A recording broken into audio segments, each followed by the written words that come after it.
बलवंत साहब, इसके बाद होम लोन के बाद अगली क्वेरी मुरादाबाद से बीएम गुप्ता साहब की है। ये जानना चाह रहे हैं, इनको लोन की रिक्वायरमेंट है लेकिन ये पब्लिक प्रोविडेंट फंड जो है उसके अगेंस्ट लोन लेना चाह रहे हैं। आप इनको कैसे समझाएंगे?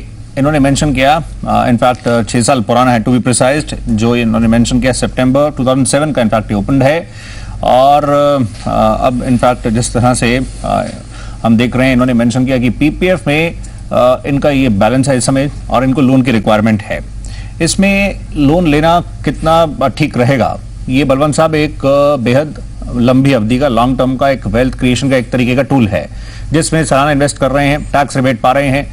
एक तरफ लोन, दूसरी तरफ जो विड्रॉल के भी प्रावधान हैं, उसको आप कैसे देखेंगे? क्यों, क्या ये उसके लिए भी एलिजिबल हैं? देखिए सौरभ जी, ऐसा है कि जो पीपीएफ का, वैसे मेरी एडवाइस रहेगी कि आपको पीपीएफ के पैसे को हाथ नहीं लगाना चाहिए, वो आपका रिटायरमेंट का पैसा है।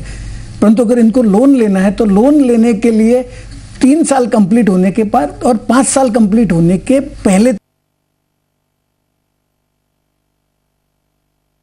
बन जाती है। तो जैसे मेरे को लग रहा है इनके 6 साल कंप्लीट हो गए हैं, तो जो इनकी विड्रॉ, कितना विड्रॉ कर सकते हैं, वो जो लोन नहीं होगा वो उनको वापस नहीं चुकाने का है। तो वो डिपेंड करेगी कि इनको, उनका जो बैलेंस है, जैसे 2013 में 31 मार्च 2013 को जो बैलेंस था और 31 मार्च 2010 को जो बैलेंस था, इसमें से जो कम बैलेंस हो उसका 50% तक का इनको लोन मिल जाएगा। तो मेरे पास जो डेटा है, तो 31 मार्च 2010 का जो इनके बैंक में पीपीएफ अकाउंट में 2 लाख का बैलेंस था, तो उनको 1 लाख रुपए तक का लोन मिल जाएगा। उनको जो फॉर्म सी है वो अपनी पासबुक के साथ में बैंक को सबमिट करना पड़ेगा, तो 1 लाख रुपए तक का इनको लोन नहीं, वो विड्रॉ कर पाएंगे।